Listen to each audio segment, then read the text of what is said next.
اعوذ باللہ من الشیطان الرجیم، بسم اللہ الرحمن الرحیم۔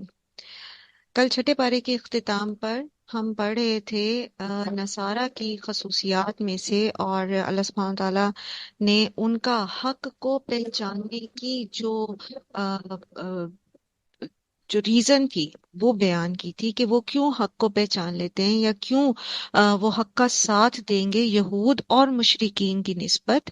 تو وہ جو بیان کی تھی اللہ سبحانہ تعالیٰ نے، وہ یہ تھے کہ ان کے اندر عبادت گزار عالم پائے جاتے ہیں، یعنی ان کے جو عالم ہیں، جو وہ باعمل ہیں۔ علماء یہود میں بھی پائے جاتے تھے لیکن وہ باعمل نہیں تھے۔ پیچھے ہم نے بارہا بنی اسرائیل کے علماء کے بارے میں پڑھا نا، کہ کس طرح وہ تحریفیں کرتے تھے اور کس طرح وہ بدل دیتے تھے بات کو، اس کی جگہ سے بدل دیتے تھے، معنوی تحریف کرتے تھے، پھر خود سے چیزیں ایڈ کرتے تھے۔ وہ علم تو رکھتے تھے لیکن وہ باعمل نہیں تھے۔ تو حق کو پہچانتا وہی ہے جو علم رکھنے کے ساتھ ساتھ اس علم کے اوپر عمل بھی کرتا ہو، ٹھیک ہے، فرما بردار ہو اللہ تعالیٰ کا۔ یہ دوسری چیز یہ کہ ان میں تارک دنیا فقیر پائے جاتے ہیں، یعنی دنیا کی طلب ان کے اندر نہیں ہے۔ ایز کمپیئر ٹو یہود کے علماء ہم دیکھتے ہیں کہ وہ دنیا کی خاطر، اللہ تعالیٰ نے فرمایا نا وَلَا تَشْتَرُوا بِآيَاتِي ثَمَنًا قَلِيلًا، دنیا کے مال کی خاطر وہ اللہ کی آیات کو بیچتے تھے، ٹھیک ہے، اللہ تعالیٰ کی آیات، اللہ کے احکامات کو بدلتے تھے دنیا کا فائدہ حاصل کرنے کے ہی تھا نا۔ جو کچھ بھی وہ کر رہے تھے، جھوٹ بول رہے تھے، تحریف کر رہے تھے، لوگوں کو مس گائیڈ کر رہے تھے، اور خود سے بنا کے اس کو بناتے تھے، کتاب میں لکھتے تھے اور کہتے تھے یہ اللہ کی طرف سے، اللہ پہ بھی جھوٹ باندھتے تھے۔ سو بہرحال یہ، اور اس کے ساتھ ساتھ پھر یہ کہ ان کے اندر تکبر نہیں پایا جاتا، ٹھیک ہے۔ تین چیزیں ہیں ان کے اندر، علم ہے اور اس کے اوپر عمل ہے۔ دنیا، حب دنیا نہیں ہے ان کے اندر۔ اور تیسری چیز یہ کہ ان کے اندر غرور نفس نہیں پایا جاتا، تکبر نہیں پایا جاتا۔ حدیث قدسی ہے کہ کبر میری چادر ہے اور عظمت میری آزار، یعنی بڑائی اللہ کی صفت ہے، اور جو کوئی اسے مجھ سے چھین کر خود بڑا بننے کی کوشش کرے گا میں اسے آگ میں ڈالوں گا۔ کبریائی کا واحد حق جو ہے وہ اللہ سبحانہ و تعالیٰ کا ہے، ٹھیک ہے، اور کسی کے پاس کبریائی کا حق نہیں ہے، بڑائی جتانے کا حق نہیں ہے، صحیح۔ اور پھر ہم نے کل بھی یہ پڑھا تھا کہ جس کے دل میں رائی برابر کبر بھی ہوتا ہے نا، تو وہ بھی وہ جنت میں نہیں جائے گا۔ کیوں؟ کیونکہ حق نہیں ہے بندے کا، تکبر کرنا بندے کا حق نہیں ہے۔ تکبر جو ہے باب تفعل سے ہے، باب تفعل میں جب کوئی لفظ آتا ہے تو اس کے اندر وہ چیز بن جاتی ہے، یعنی تصنع بن جاتا ہے، جو چیز ہے نہیں لیکن بن کے دکھایا جا رہا ہے۔ تو انسان انفیکٹ بڑا ہے نہیں، وہ صرف بڑا بننا چاہتا ہے، یا وہ جو زوم کر رہا ہے وہ حقیقت نہیں ہے۔ آپ خود دیکھ لیجئے کہ انسان اگر اپنے علم کے اوپر تکبر کرتا ہے تو کیا وہ خود علم کی حفاظت کرنے والا ہے، یا اس نے خود اپنا دماغ بنایا ہے، یا اپنے دل بنایا ہے، یا اپنی آنکھیں بنائی ہیں جو ذرائع ہے علم حاصل کرنے کے، اس نے خود تو نہیں بنائے۔ تو جب وہ علم حاصل کرتا ہے، اس کا مطلب ہے کہ اس کو علم دینے کی جو اپرچونٹیز ہیں، جو سارا کچھ ہے وہ اللہ نے دیا ہے۔ وہ اپنے علم کے اوپر تکبر نہیں کر سکتا۔ کوئی اپنے حسن کے اوپر تکبر کرتا ہے، میں بہت خوبصورت ہوں، تو خوبصورت اس نے خود تو نہیں اپنے آپ کو بنایا، ٹھیک ہے۔ اسی طرح کوئی اپنے مال پر تکبر کرتا ہے، مال آیا کیسے اس کے پاس، اپرچونٹی کہاں سے آئی، اور کون دینے والا ہے۔ تھوڑا پیچھے اگر اس کی روٹ تک جائیں تو وہاں پر اللہ سبحانہ و تعالیٰ ہی کی ذات ملتی ہے جو دینے والا ہے۔ سو انسان کے اندر تکبر کرنے کی کوئی وجہ ہے نہیں، ٹھیک ہے۔ کوئی چیز وہ خود اون کرتا ہی نہیں ہے، وہ تو سب اللہ کا دیا ہے جو اس کے پاس ہے، اسی لیے تکبر بہت بڑا جھوٹ ہے۔ اصل بڑائی، اصل کبریائی، اور اصل جو ہے وہ تکبر کا حق، بڑے بننے کا حق، وہ صرف اللہ سبحانہ تعالیٰ کے پاس ہے۔ بڑائی کا حق صرف اللہ تعالیٰ کے پاس ہے۔ اور انسان کی آ، اپنی جو بڑائی ہے وہ کبر میں نہیں ہے، وہ تکبر میں نہیں ہے، بلکہ وہ عاجزی میں ہے، کیونکہ جو اللہ کی خاطر عاجزی اختیار کرتا ہے اللہ اس کو بڑا بنا دیتا ہے، اللہ تعالیٰ اس کو رسوا نہیں ہونے دیتا، اللہ تعالیٰ اس کی حفاظت کرتا ہے۔ اور انسان کی جو کاملیت ہے وہ اس کی عاجزی کے اندر ہے، ہمبلنس کے اندر ہے، بندوں کے لیے بھی اور اللہ کے لیے بھی۔ اور کبر کی ڈیفینیشن کیا ہوتی ہے؟ بطر الحق، حق کو جھٹلا دینا، وغمت الناس، اور لوگوں کو اپنے سے حقیر سمجھنا۔ تو اگر انسان کے اندر کبر ہے، جیسا کہ یہودیوں کے اندر تھا، ٹھیک ہے، وہ کیا کہتے تھے کہ ہم اللہ کے چہیتے ہیں، ہم اللہ کے بیٹے ہیں۔ اسی طریقے سے جو مشرکین مکہ تھے وہ ایک خاص قسم کے تعصب کا شکار تھے۔ پیچھے بھی ہم نے پڑھا، آگے بھی انشاءاللہ یہ ٹاپک آتے رہیں گے کہ کس طرح سردار جو ہوتے ان کے تھے، مشرکین کے، ہر دور کے مشرکین کے، وہ کتنی بڑائی کے احساس میں تھے مبتلا، کہ غریب لوگ جب ایمان لاتے نبیوں پر تو وہ صرف اس لیے حق نہیں مانتے کیونکہ غریب لوگ مانتے ہیں اس نبی کو، تو ہم کیوں وہ چیز مانیں جو غریب مانتے ہیں؟ تو وہ حق کو کبھی بھی نہیں پہچان سکتے۔ تو بطر الحق غمت الناس، اور یاد رکھیے کہ یہ صرف چند معاملات میں نہیں ہے، بلکہ ہماری زندگی کے ہر معاملے میں جہاں حق سامنے آ جائے ہمیں اپنی غلطی کو مان لینا چاہیے۔ جہاں معاملہ دوسروں کے ساتھ ہو کبھی کسی کو اپنے سے حقیر نہیں سمجھنا چاہیے، کیونکہ اس سے ہدایت کا دروازہ رک جاتا ہے، ٹھیک ہے، ہدایت کا دروازہ بند ہو جاتا ہے، راستہ رک جاتا ہے۔ اپنے اندر سے کھرچ کھرچ کے بڑائی کے احساس کو ہمیں نکال دینا چاہیے۔ جو شخص آ، آ، بڑائی اپنے اندر، کبریائی رکھتا ہے، اپنے اندر تکبر رکھتا ہے، تو یاد رکھیے کہ اللہ تعالیٰ اس کو دنیا میں بھی رسوا کر دیتے ہیں اور آخرت میں بھی اس کے لیے عذاب ہے۔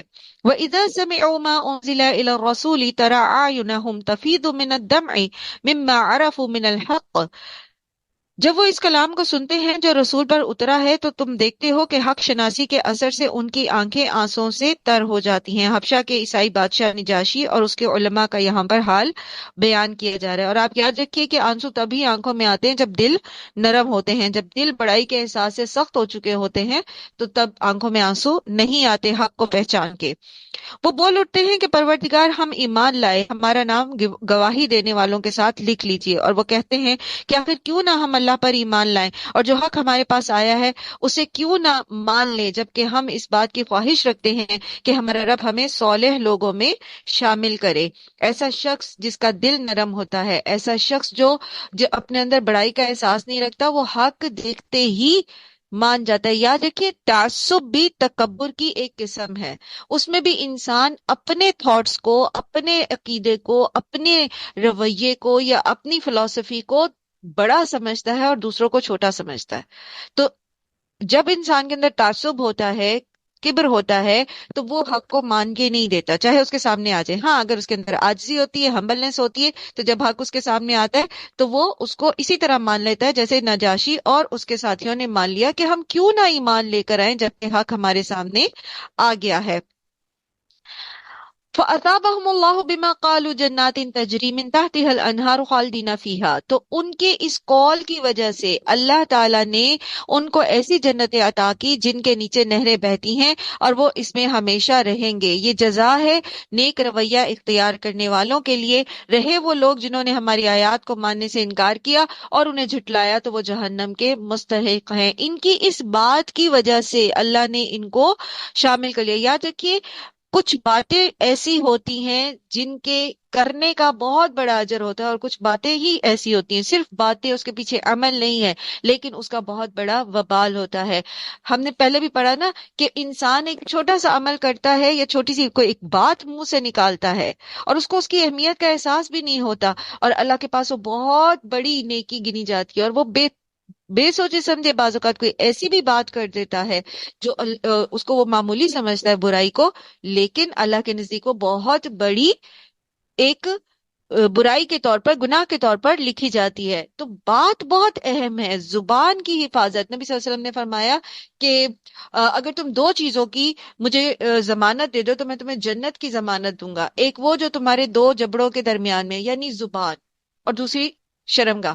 زبان کی ضمانت دے دو، بات کرنا، بولنا، ٹھیک ہے، کتنا، اور یہ وہ کام ہے جو ہم آل دا ٹائم کرتے رہتے ہیں۔ ایک اور جگہ آتا ہے نا کہ وہ ایک دلیل پیش کی جاتی ہے اس طرح جیسے کہ تم بولتے ہو، جیسے کہ تمہیں پتہ ہے کہ تم کیا بول رہے ہو، تم بولتے ہو۔ بولنا ایک دلیل ہے، یعنی یہ ایسا نہیں کہ کوئی معمولی چیز ہے۔ بات کرنا انسان کے یا تو حق میں گواہی بن جائے گی یا اس کے خلاف گواہی بن جائے گی، اس کے جو اقوال ہیں۔ سو بی کانشیس اباؤٹ کہ ہم کیا باتیں کرتے ہیں، ہم جنت میں لے جانے والی باتیں کرتے ہیں یا ہم اپنے آپ کے لیے جہنم کا عذاب سمیٹے۔ اللہ تعالی ہم سب کو اپنی پناہ میں رکھے۔ کچھ باتیں ایسی ہیں جو ہمیں جنت میں لے جاتی ہیں، مثلاً ایک روایت کے مطابق سلام کو عام کرنا، اچھا کلام کرنا، یہ ایسے کام ہیں جو بخشش کو واجب کرتے ہیں۔ ہانی بن یزید سے روایت ہے کہ نبی صلی اللہ علیہ وآلہ وسلم سے پوچھا گیا کہ اے اللہ کے رسول، کون سی چیز جنت کو واجب کر دیتی ہے؟ تو آپ صلی اللہ علیہ وآلہ وسلم نے فرمایا کہ بس تم عمدہ کلام اور کھانا کھلانے کو لازم کر لو۔ جنت میں ایسے بالا خانے ہیں جن کا اندرونی حصہ باہر سے اور باہر کا اندر نظر آتا ہے، یعنی گلاس والز ہیں، ٹھیک ہے، بالا خانے ہیں، وہ پینٹ ہاؤسز ہوتے ہیں نا، جیسے سب سے ایکسپینسو ہوتا ہے پینٹ ہاؤس کسی بھی بلڈنگ کے اندر، اس طرح کے۔ اور اچھی بات کرنا، کھانا کھلانا، اور جب رات کو لوگ سو جائیں تو اللہ کے لیے نماز پڑھنا، یہ سب جنت میں لے جانے والے کام ہے۔ تو اب اچھی بات کیا ہو سکتی ہے؟ قولوا للناس حسنا کیا ہو سکتی ہے؟ حق بات، سچ بات، حکمت کے ساتھ کی گئی بات، خیر خواہی کی بات، اور پھر زبان کے معاملات میں، زبان کے جو اعمال ہیں اس میں کچھ ڈوز ہیں اور کچھ ڈونٹس ہیں۔ جھوٹ نہیں بولنا، غیبت نہیں کرنا، خیانت کی بات نہیں کرنی، کسی کی خلاف سازش نہیں کرنی، برائی کے لیے سرگوشی نہیں کرنی، اور اس طرح کی بہت ساری چیزیں انشاءاللہ ہم ساتھ ساتھ اس قرآن کے سفر میں اللہ تعالی ہمیں توفیق دے، ہم ان 30 پاروں کے اس سفر میں سیکھیں گے۔ اے لوگوں جو ایمان لائے ہو، جو پاک چیزیں اللہ نے تمہارے لیے حلال کی ہیں انہیں حرام نہ کر لو۔ یاد رکھیے، جس طرح حرام کو حلال کرنا گناہ ہے، اسی طرح حلال کو حرام کرنے کا گناہ ہے، اور اس چیز کی اجازت جو ہے وہ اللہ تعالیٰ نے اپنے رسول کو بھی نہیں دی، نبی صلی اللہ علیہ وآلہ وسلم کو بھی اس چیز کی اجازت نہیں دی۔ سورہ تحریم میں آپ پڑھتے ہیں نا کہ اللہ سبحانہ وتعالیٰ فرماتے ہیں یا ایھا النبی لما تحرم ما احل اللہ لک تبتغی مرضات ازواجک واللہ غفور رحیم، کہ آپ اے نبی صلی اللہ علیہ وآلہ وسلم، آپ کیوں حرام کرتے ہیں اپنے اوپر وہ چیز جو اللہ نے آپ کے لیے حلال کی ہے، کہ تاکہ آپ حاصل کر سکیں اپنی ازواج کی رضامندی۔ اس چیز کی اجازت اللہ نے بھی ہمیں نہیں دی کہ ہم حرام کو حلال کو حرام کرے۔ تو جیسے حرام کو حلال کرنا گناہ ہے، اسی طرح اللہ کی دی بھی حلال چیزوں کو حرام کرنا اپنے اوپر منع ہے۔ اب وہ کھانے کی چیزیں بھی ہو سکتی ہیں اور وہ دیگر بھی معاملات ہو سکتے ہیں۔ اور حد سے تجاوز نہ کرو، اللہ کو زیادتی کرنے والے لوگ سخت ناپسند ہیں۔ جو کچھ حلال اور طیب رزق اللہ نے تم کو دیا ہے اسے کھاؤ پیو اور اللہ کی نافرمانی سے بچتے رہو جس پر تم ایمان لائے ہو۔ گویا ایمان کا تقاضا یہ ہے کہ ہم اللہ کے دیے ہوئے جو قوانین ہیں، چاہے وہ ڈوز ہیں چاہے وہ ڈونٹس ہیں، اللہ کی جو حدود ہیں ان کی حفاظت کریں، ان کے اندر رہ کے زندگی گزاریں۔ اور جیسے کل بھی ہم نے پڑھا کہ حلال کا دائرہ کار وسیع ہوتا ہے، حرام بہت کم چیزیں ہیں، سلیکٹڈ چیزیں ہیں جو کہ حرام کے دائرے میں آتی ہیں، باقی بہت زیادہ وسعت ہے، رائٹ، ہر معاملے میں بہت زیادہ وسعت ہے۔ تو ہمیں اپنے علم کو بڑھانا چاہیے تاکہ ہمیں پتہ چلے کہ حلال کیا ہے اور حرام کیا ہے اور مشتبہ کیا ہے۔ یہ ایمان کا تقاضا ہے، یہ ہمیں پتہ ہونے چاہیے، ہمیں ان چیزوں کا علم ہونا چاہیے۔ جب ہمارے پاس علم ہی نہیں ہوگا تو پھر ہمیں کیسے پتہ چلے گا کہ پسند ناپسند کیا ہے؟ یہاں دیکھیے کہ اللہ تعالیٰ فرماتے ہیں وَاتَّقُوا اللَّهَ الَّذِي أَنتُم بِهِ مُؤْمِنُونَ، کھانے پینے کے معاملے میں بھی اور دیگر معاملات میں بھی اللہ کا تقوی جو ہے وہ ایمان کی نشانی ہے۔ تو یعنی اللہ کے حدود کی حفاظت ایمان کی نشانی ہے۔ عام طور پر آپ دیکھیے کہ تقوی کا معیار ہم نے لوگوں نے ترک دنیا سمجھ رکھا ہے، یعنی اگر ہم تقوی کی طرف آتے ہیں تو ہم بس ہر چیز چھوڑ دیں، جیسے کہ عیسائیوں نے رہبانیت اختیار کی تھی، رائٹ؟ تو اسلام میں رہبانیت نہیں ہے، یہاں کیا کہا جا رہا ہے؟ وَكُلُوا مِمَّا رَزَقَكُمُ اللَّهُ حَلَالًا طَيِّبًا، کھاؤ پیو، شادی کرو، بچے جو ہیں تمہیں اللہ تعالیٰ دین تو ان کی پرورش، ان کے بیچ میں رہنا، بیوی بچوں میں خوش رہنا، والدین کے ساتھ خوش رہنا، تجارت کرنا، دیگر معاملات، یہ سب جو ہیں ان کے ساتھ ساتھ بس کوشش یہ کرو کہ اللہ کی حدود کو نہ توڑو۔ جو لوگ تم میں سے محمل قسمیں کھا لیتے ہیں ان پر اللہ گرفت نہیں کرتا، مگر جو قسمیں تم جان بوجھ کر کھاتے ہو ان پر وہ ضرور تم سے مواخذہ کرے گا۔ ایسی قسم توڑنے کا کفارہ یہ ہے کہ 10 مساکین کو وہ اوسط درجے کا کھانا کھلاؤ جو تم اپنے بال بچوں کو کھلاتے ہو، یا انہیں کپڑے پہناؤ یا ایک غلام آزاد کرو، اور جو اس کی استطاعت نہ رکھتا ہو وہ 3 دن کے روزے رکھے، یہ تمہاری قسموں کا کفارہ ہے جبکہ تم قسم کھا کر توڑ دو، اپنی قسموں کی حفاظت کیا کرو، اس طرح اللہ اپنے احکام تمہارے لیے واضح کرتا ہے شاید کہ تم شکر ادا کرو۔ یہاں بات ہو رہی ہے قسموں کی اقسام کی۔ لغو قسمیں جو انسان بے دہانی میں یا تکیہ کلام کے طور پہ کھا لیتا ہے، تو ایسی قسموں پر مواخذہ نہیں ہے، ٹھیک ہے، لیکن یہ پسندیدہ نہیں ہے، اپنے تکیہ کلام کو بدلنے کی کوشش کرے۔ اور سنت یہ ہے کہ اللہ کے رسول صلی اللہ علیہ وآلہ وسلم کا کوئی تکیہ کلام نہیں تھا، وہ کسی بھی بات کو اس طرح بار بار نہیں رپیٹ کرتے تھے، یہ بھی حسن کلام سے خارج ہے، یعنی حسن کلام کے خلاف ہے کہ ہم بار بار کسی لفظ کو بولے۔ ہاں، وہ قسمیں جو انسان دل کے پورے ارادے سے کھاتا ہے، اس میں پھر 2 طرح کی قسمیں آ جاتی ہیں، ایک وہ جو اچھی قسمیں ہیں، اچھے کام کے لیے ہیں، اور ایک وہ جو خلاف شرع قسمیں ہیں۔ تو خلاف شرع قسمیں تو بالکل پوری نہیں کی جائیں گی، ان کا کفارہ دے دیا جائے گا، اور دوسری قسموں کی حفاظت کرنے کا حکم ہے۔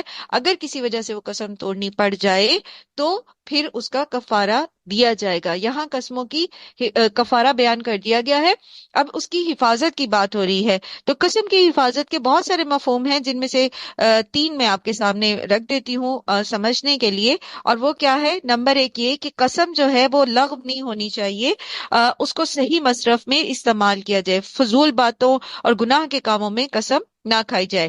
دوسرے یہ کہ جب کسی بات پر قسم کھائے تو پھر اس کو یاد بھی رکھیں، کہیں لکھ لیا کریں، اگر آپ قسم کوئی کھا لیتے ہیں۔ نظر کی بھی ایک قسم جو ہے وہ قسم کی قسم ایک نظر بھی ہے، کہ بندہ پورے ارادے کے ساتھ کہتا ہے کہ میں یہ کام کروں گا، تو پھر اس کو لکھ لیں، اس کو پورا کرنے کی کوشش کرنی چاہیے۔ اور تیسرا یہ کہ جب کسی معاملے میں بلا ارادہ قسم کھائی جائے، یعنی ارادے کے ساتھ قسم کھائی جائے، تو پھر اس کو پورا کرے، اگر نہ پورا کر سکے تو پھر اس کا کفارہ دے۔ تو یہ تینوں معنی آ جاتے ہیں قسموں کی حفاظت کرنے کے لیے۔ اور جس طرح اللہ تعالیٰ حکم دے رہے ہیں نا، جیسے اللہ تعالیٰ کہتے ہیں کہ اقیم الصلاۃ وَأَقِیمُوا الصَّلَاۃَ، نماز قائم کرو، ہم سب نماز قائم کرنے کی کوشش کرتے ہیں، ہم میں سے کوئی انکار نہیں کرتا کہ یہ اللہ کا حکم ہے جو کرنا ہی ہے۔ اسی طرح امر کا سیم صیغہ ہے وَاحْفَظُوا أَیْمَانَکُمْ، اپنی قسموں کی حفاظت کرو۔ وہی امر کا صیغہ جو اقیم الصلاۃ میں آ رہا ہے، جو آت الزکاۃ میں آ رہا ہے، وہی امر کا صیغہ یہاں بھی ہے، لیکن ہم لوگ اپنے معاملات کو دین سے، نماز روزے سے الگ کر کے رکھتے ہیں۔ اے لوگو جو ایمان لائے ہو، یہ شراب اور جوا اور یہ آستانے اور پانسے اور یہ سب گندے شیطانی کام ہیں، ان سے پرہیز کرو، امید ہے کہ تمہیں فلاح نصیب ہوگی۔ شیطان تو یہ چاہتا ہے کہ شراب اور جوئے کے ذریعے تمہارے درمیان عداوت اور بغض ڈال دے اور تمہیں اللہ کی یاد سے اور نماز سے روک دے۔ پھر کیا تم ان چیزوں سے باز رہو گے؟ اللہ اور اس کے رسول کی بات مانو اور باز آ جاؤ۔ لیکن اگر تم نے حکم عدولی کی تو جان لو ہمارے رسول صلی اللہ علیہ وآلہ وسلم پر بس صاف صاف حکم پہنچا دینے کی ذمہ داری ہے۔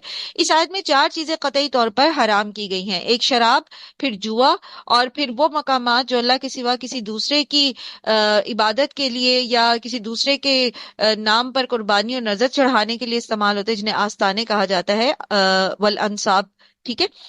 اور چوتھا جو ہے وہ پانسے ہے، ٹھیک ہے، وہ جو ہم کل بھی ذکر کر چکے ہیں، جپت جس کو کہتے ہیں، اور پانسے جو فال گیری اور یہ ساری چیزیں۔ تو یہ 3 چیزیں تو ہم بارہا پیچھے پڑھ چکے ہیں، جن میں ایک جوا ہے، پھر اسی طرح غیر اللہ کے نام پر جو انصاب ہیں ان کی حرمت اور ان کا حرام ہونا، اور اسی طرح پانسے بھی۔ یہاں تھوڑا سا شراب کے بارے میں تھوڑا سا دیکھ لیتے ہیں۔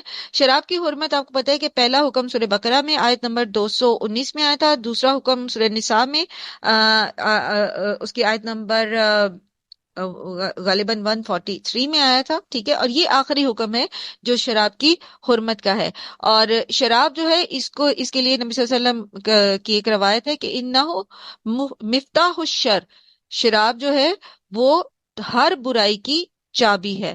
اور اسی طرح ابن عمر کی روایت ہے، نبی صلی اللہ علیہ وآلہ وسلم نے فرمایا کہ لعن اللہ الخمر وشاربها وساقيها وبائعها ومبتاعها وعاصرها ومعتصرها وحاملها والمحمولة الیہ، اللہ نے لعنت فرمائی ہے شراب پر، اس کے پینے والے پر، اس کے پلانے والے پر، اور بیچنے والے پر، اور خریدنے والے پر، اور کشید کرنے والے پر، اور کشید کرانے والے پر، اور اس کو لاد کر لے جانے والے پر، اور اس شخص پر بھی جس کے لیے وہ لاد کر لے جائی جا رہی ہے۔ اسی طرح شراب کے ساتھ ساتھ پھر ہر وہ چیز جو نشہ آور ہو، جو انسان کو اس کے حواس بھلا دے، اور اس کو سمجھ نہ آئے کہ وہ کیا کہہ رہا ہے، وہ کیا کر رہا ہے، ایسی ہر نشہ آور چیز جو ہے وہ حرام ہے۔ اچھا، یہ بھی چیز ذہن میں رکھنی چاہیے کہ ایسی چیز جس سے نشہ ہو جاتا ہے، زیادہ مقدار سے نشہ ہوتا ہے، اس کی کم مقدار بھی حرام ہے۔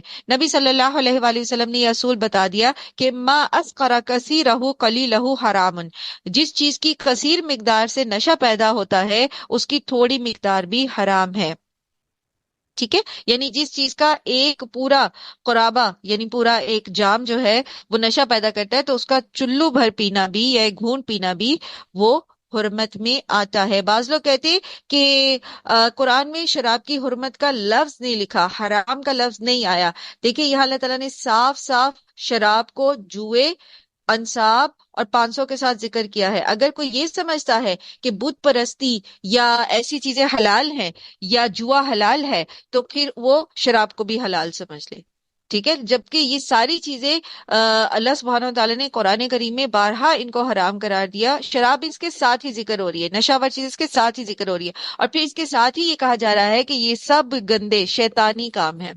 ٹھیک ہے، تو شیطان کا کام اگر حلال ہو سکتا ہے تو پھر ٹھیک ہے، کر لیجئے حلال اس کو اپنے اوپر۔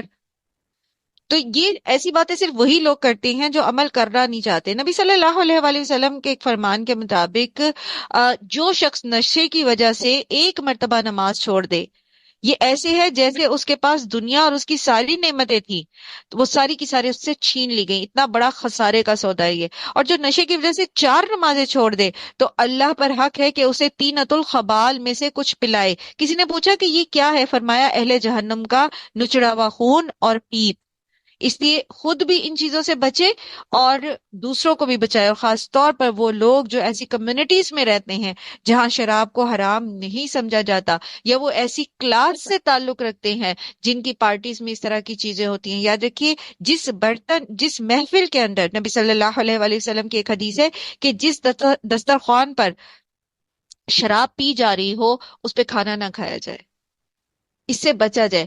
ولا وہ جیسے ہم نے پڑھا تھا نا، ولا تقربا هذه الشجرۃ، قریب بھی نہ جائیں ایسی چیزوں کے، قریب بھی نہ جائیں، کیونکہ جتنا اللہ کی حدود کے ہم قریب جاتے ہیں اتنا ہی شیطان ہمیں اس کے اندر انڈلج کرنے کی اس کی صلاحیت جو ہے وہ بڑھ جاتی ہے۔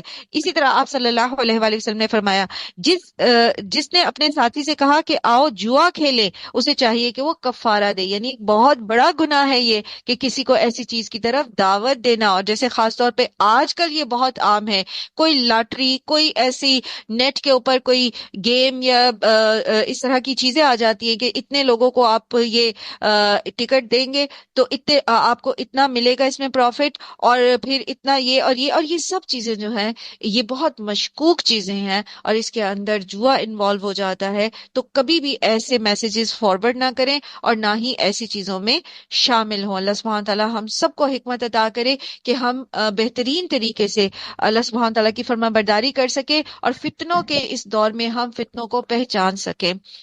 جو لوگ ایمان لے آئے اور نیک عمل کرنے لگے، انہوں نے پہلے جو کچھ کھایا پیا تھا اس پر اب کوئی گرفت نہ ہوگی، بشرط یہ کہ وہ آئندہ ان چیزوں سے بچے رہیں جو حرام کی گئی ہیں، اور ایمان پر ثابت قدم رہیں اور اچھے کام کریں۔ پھر جس جس چیز سے روکا جائے اس سے رک جائے، اور جو فرمان الہی ہو اسے مانے، پھر تقوی کے ساتھ نیک رویہ اختیار کرے۔ ثم اتقوا وآمنوا ثم اتقوا واحسنوا واللہ یحب المحسنین۔ اللہ تعالیٰ نیک کردار لوگوں کو پسند کرتا ہے۔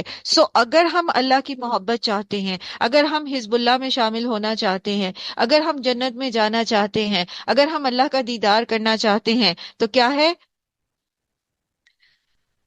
تقوی۔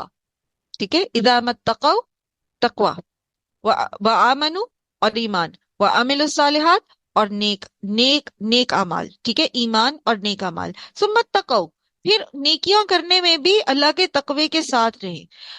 وآمنوا، اور پھر اپنے ایمان کی نگہداشت کرتے رہے۔ ایمان ایک ایسی چیز ہے جو بڑھتا گھٹتا رہتا ہے نا، تو ایمان کو عمل صالح اوپر لے کر جاتے ہیں، اور عمل صالح کو ایمان بڑھاتا ہے، اور ان دونوں کے ساتھ انسان کا تقوی بڑھتا ہے، اور اس کو بڑھانے میں خشیت اور صبر جو ہے وہ معاون ہوتی ہے۔ سو وہ آسانو، ٹھیک ہے، اور تقوی اختیار کر کے عمل صالح کرتے ہوئے احسان کے درجے پہ رہنا ہے، کیونکہ واللہ یحب المحسنین، اللہ تعالیٰ محسنوں کو پسند کرتا ہے۔ ہم نے جو اپنا ٹارگٹ اس رمضان کا رکھا، اس کے 3 سٹیپ تھے کہ اللہ کی دوستی کو پانے کے لیے 3 چیزیں ہیں جو ہم نے کرنی ہے۔ تقوی اختیار کرنا ہے، اور تقوی ہم دیکھ رہے ہیں کہ کیا کیا چیز تقوی کے اندر آ رہی ہے، اور تقوی ہم اس وقت تک کر نہیں سکتے جب تک ہم صبر کا دامن نہ تھامے رکھیں، اور پھر جو کچھ بھی ہم کریں اس کو احسن طریقے سے کریں، احسان کے درجے میں رہ کے کریں۔ احسان کے 2 معنی ہیں، اس کے بیچ میں پلس کا سائن ڈالنا ہے آپ نے، یہ الگ الگ نہیں ہے بلکہ اس کو ہم نے اکٹھا ہی لینا ہے۔ احسان حسن سے بھی ہے، اور احسان جو ہے وہ احسن سے بھی ہے۔ حسن کا مطلب کیا ہے؟ خوبصورتی کے ساتھ۔ آپ جو بھی نیکی ہم کریں وہ خوبصورتی کے ساتھ کریں، اس میں تانے نہ ہو، اس کے اندر دل کی تنگی نہ ہو، اس کے اندر کسی پر احسان جتانا نہ ہو، اس کے اندر کسی کو تکلیف دینا نہ ہو۔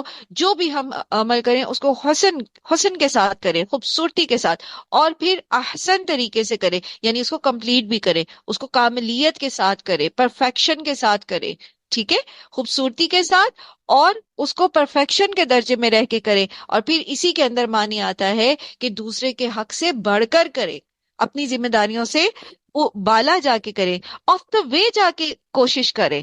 ہم وہ کام تو بڑے آرام سے کر سکتے ہیں، نیکیاں کر بھی لیتے ہیں جو ہماری اپنے راستے میں آتی ہیں، لیکن آف دا وے جا کے جتنا کسی کے لیے کام کرنا، ایفرٹ کرنا، اس کا اتنا ہی بڑا اجر ہے۔ اے لوگوں جو ایمان لائے ہو، اللہ تمہیں اس شکار کے ذریعے سے سخت آزمائش میں ڈالے گا جو بالکل تمہارے ہاتھوں اور نیزوں کے زد میں ہوگا۔ یہاں تقوی کو مزید ایکسپلین کیا گیا ہے، اور صلح حدیبیہ کا موقع بیان کیا گیا ہے کہ جب صلح حدیبیہ کے موقع پر چونکہ احرام میں، پیچھے ہم نے پڑھا، احرام میں شکار کرنا منع کر دیا گیا تھا، تو صحابہ کرام چونکہ عمرے کا احرام پہنے ہوئے تھے، تو چڑیاں جو تھیں وہ بالکل ان کے ہاتھوں، یعنی ان کو کسی قسم کے شکار کے لیے زیادہ ضرورت بھی نہیں تھی محنت کی، ہاتھوں کی پہنچ میں تھی، تو یعنی ہاتھ بڑھاتے تو اس کو پکڑ لیتے۔ سو یہاں پر تقوی کا ایک معیار دیا گیا ہے، اور وہ کیا ہے کہ آپ کے ہاتھ کے قریب ہے برائی اور آپ نہ کریں۔ اسی کو آپ لے لیجئے اپنے سیل فون، وہ جو ہاتھ کے بالکل پاس ہے نا چڑیاں، وہ جو شکار، یہ آپ کے سیل فون ہے، آپ کے بالکل ہاتھ میں ہے، آپ کیا کرتے ہیں۔ اللہ ہم کو اپنی پناہ میں رکھے، اللہ تعالیٰ ہمیں ہمارے دلوں کو، ہماری سوچ کو، ہماری نگاہوں کو اللہ تعالیٰ سیدھا رکھے، اللہ تعالیٰ ہمارے اعمال اور افعال کی حفاظت کرے، اور شیطان اور نفس کے شر سے اپنی پناہ میں رکھے۔ یہ آپ کے ہاتھ کے پاس ہے بالکل وہ شکار، آپ جو چاہیں اس پہ دیکھ سکتے ہیں، آپ جو چاہیں اس پہ سن سکتے ہیں، آپ جو چاہیں کریں، آپ کو کوئی نہیں دیکھ رہا۔ آپ ہینڈ فری کان میں لگا لیں، آپ خاص طور پر نوجوان نسل، کیونکہ ہماری ایج میں جو لوگ آ جاتے ہیں نا، وہ پھر بھی تھوڑا سا اس چیز کے اندر جو ہے وہ پختہ ہو چکے ہوتے ہیں بچنے کے لیے، لیکن بہت سارے اس ایج میں بھی نہیں بچ پاتے، اور بہت سارے اس سے بڑی ایج میں جا کے بھی نہیں بچ پاتے۔ نفس جو ہے نا، یہ بہت بہت بڑا دشمن ہے ہمارا، رائٹ، اور شیطان بھی۔ سو یہ اس کو آپ ریلیٹ کر کے دیکھ لیں، ٹھیک ہے، اس سے آپ دیکھیے کہ یہ آپ کے بالکل ہاتھوں کے قریب ہے کہ ہم جو چاہیں کر سکتے ہیں۔ تو تقوی کیا ہے؟ اکیلے بھی بیٹھے ہیں، اندھیرے میں بھی بیٹھے ہیں، کوئی آپ کو دیکھ بھی نہیں رہا، کوئی آپ کو سن بھی نہیں رہا، لیکن آپ اپنی آنکھوں کی، کانوں کی، دل کی حفاظت کریں۔ وہ چیز جو آپ سب کے بیچ میں بیٹھ کے نہیں دیکھ سکتے، وہ کام جو آپ سب کے بیچ میں بیٹھ کے نہیں کر سکتے، جو آپ اپنے والدین کے سامنے نہیں کر سکتے، وہ غلط کام ہے۔ اپنے بچوں کو بھی یہ کرائٹیریا بتا دیں، کھل کے نہیں سمجھا سکتے چھوٹے بچوں کو کہ کیا دیکھنے والا ہے، کیا نہیں دیکھنے والا، کیا سننے والا ہے، کیا نہیں سننے والا، ان کو یہ کرائٹیریا دیں کہ جو آپ ماما بابا کے ساتھ بیٹھ کے سن نہیں سکتے، دیکھ نہیں سکتے، وہ غلط چیز ہے، وہ غلط ہے، بس اس کو لیو اٹ۔ تقویٰ یہ ہے کہ اس کو چھوڑ دیں، ٹھیک ہے۔ سو یہ اس کی ایک مثال یہاں پر بتائی جا رہی ہے۔